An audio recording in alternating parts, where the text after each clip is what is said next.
सर्वप्रथम हम भगवान श्री कृष्ण की वंदना करते हुए इस पावन अन्नकूट पर्व की कथा का आरंभ करते हैं। आज की यह कथा हमें सिखाती है कि सच्चा धन दिखावे या अहंकार में नहीं बल्कि प्रेम, भक्ति और सेवा में है। आइए श्रद्धा और भक्ति भाव से मिलकर अन्नकूट महोत्सव की यह दिव्य कथा सुनते हैं। श्री कृष्ण भगवान की जय। दीपावली के अगले दिन कार्तिक शुक्ल प्रतिपदा को गोवर्धन पूजा तथा अन्नकूट उत्सव मनाया जाता है।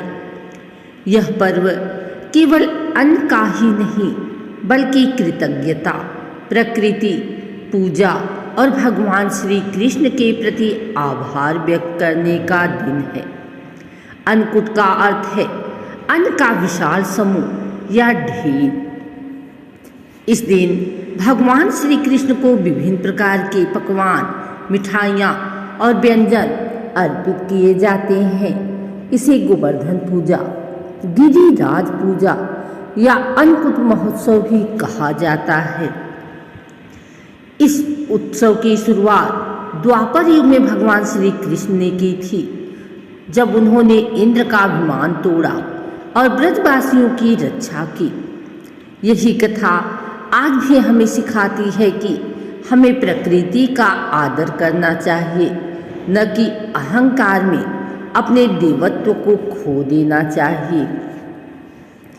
बहुत समय पहले जब भगवान श्री कृष्ण बाल्यावस्था में गोकुल में निवास करते थे, तब ब्रजवासी हर वर्ष इंद्रदेव की पूजा करते थे। वे सोचते थे कि इंद्रदेव वर्षा करते हैं, जिससे हमारी फसलें उगती हैं, पशु चरते हैं और जीवन चलता है। इसलिए वे इंद्र के प्रति कृतज्ञता प्रकट करने के लिए पूजा करते थे। एक दिन श्री कृष्ण ने अपनी माता यशोदा से पूछा, मैया, यह इंद्र पूजा क्यों करते हैं? क्या इंद्र ही हमें अन्न और जल देते हैं? माता ने कहा, लाल, इंद्रदेव वर्षा करते हैं, उसी से हमारी फसलें उगती हैं। तब श्री कृष्ण मुस्कुराए और बोले, माँ, वर्षा तो इंद्रदेव करते हैं, परंतु बादल कहाँ से आते हैं और बादल किस पर बरसते हैं? एक गोवर्धन पर्वत ही तो हमारे पशुओं को चारा देते हैं, जंगल से लकड़ी देते हैं, तालाबों में जल भरते हैं और हमें जीवन देते हैं। तो पूजा तो हमें गोवर्धन पर्वत की करनी चाहिए। श्री कृष्ण के इस विचार से सभी ब्रजवासी सहमत हुए। उन्होंने इस बार इंद्र की पूजा छोड़कर गोवर्धन पर्वत की पूजा की तैयारी की। ब्रज में सबने विभिन्न प्रकार के व्यंजन बनाए।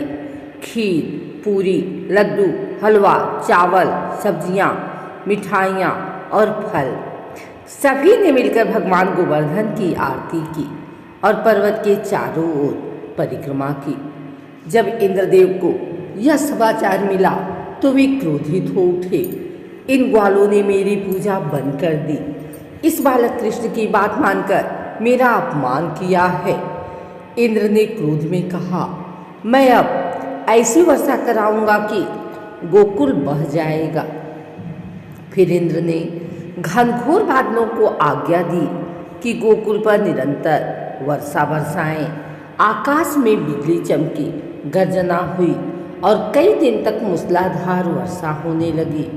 गोकुल में चारों ओर जल ही जल हो गया। लोग भयभीत हो गए, गायें कांपने लगी।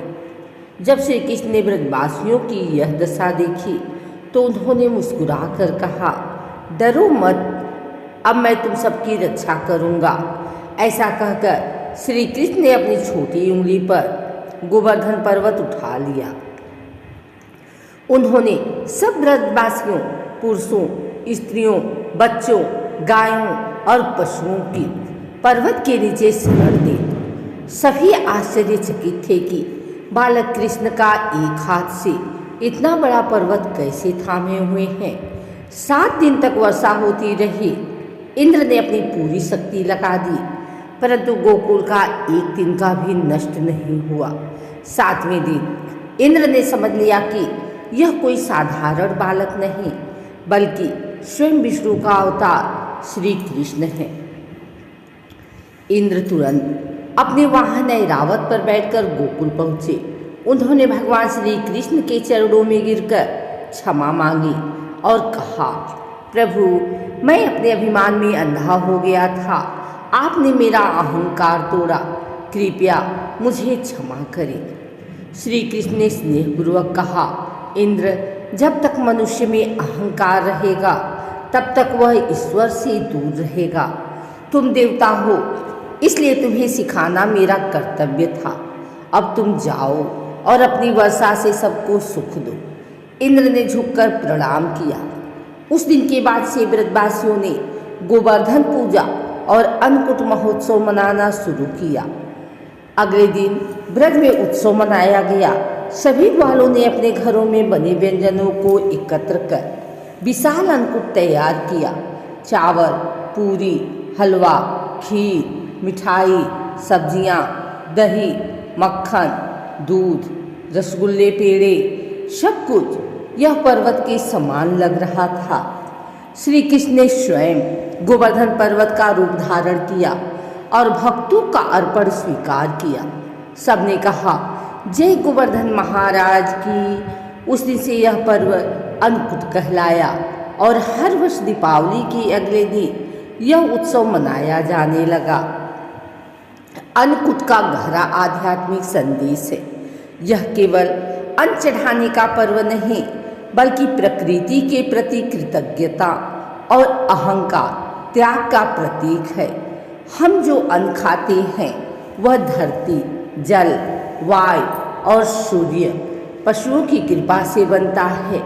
इसलिए अन्नकूट हमें यह सिखाता है कि अन्न को व्यर्थ न जाने दें, किसान और प्रकृति का आदर करें और हर कार्य में भगवान का आभार मानें। इस दिन मंदिरों में भी विशाल भोग लगाया जाता है। भगवान श्री कृष्ण को 56 प्रकार के भोग, जिन्हें 56 भोग कहा जाता है, अर्पित किए जाते हैं। फिर वह प्रसाद भक्तों में बांटा जाता है। गोवर्धन पर्वत की परिक्रमा का विशेष महत्व है। भक्त इस दिन पर्वत की परिक्रमा करते हुए भगवान का स्मरण करते हैं। कहते हैं, जो गोवर्धन की परिक्रमा करता है उसके जीवन से पाप, रोग और दुख दूर हो जाते हैं। पर्वत के चारों ओर चलते हुए भक्त कहते हैं, गोवर्धन महाराज की जय, श्री कृष्ण गोवर्धनधारी की जय। यह पर्व समाज में समानता और सहयोग का प्रतीक भी है। इस दिन सभी जाति और वर्ग के लोग एक साथ भोजन करते हैं। कोई बड़ा या छोटा नहीं होता। सभी भक्त एक साथ भगवान को अर्पण करते हैं। इससे यह संदेश मिलता है कि ईश्वर के सामने सभी समान हैं। अन्नकूट पूजा विधि। प्रातः स्नान कर भगवान श्री कृष्ण या गोवर्धन पर्वत की पूजन करें। घर में बने विविध प्रकार के व्यंजन भगवान को अर्पित करें। गोबर से गोवर्धन पर्वत का प्रतीक बनाकर पूजा करें। दीप जलाएं, तुलसी पत्र चढ़ाएं और श्री कृष्ण का नाम जाप करें। गोवर्धन परिक्रमा या प्रतीक रूप में 7 बार प्रदक्षिणा करें। अंत में भगवान को अन्नकूट का भोग लगाकर प्रसाद ग्रहण करें। अन्नकूट की कथा हमें सिखाती है कि भगवान श्री कृष्ण ने न केवल इंद्र का मान तोड़ा, बल्कि हमें यह भी सिखाया कि प्रकृति ही सच्ची माता है और हमें उनकी सेवा करनी चाहिए।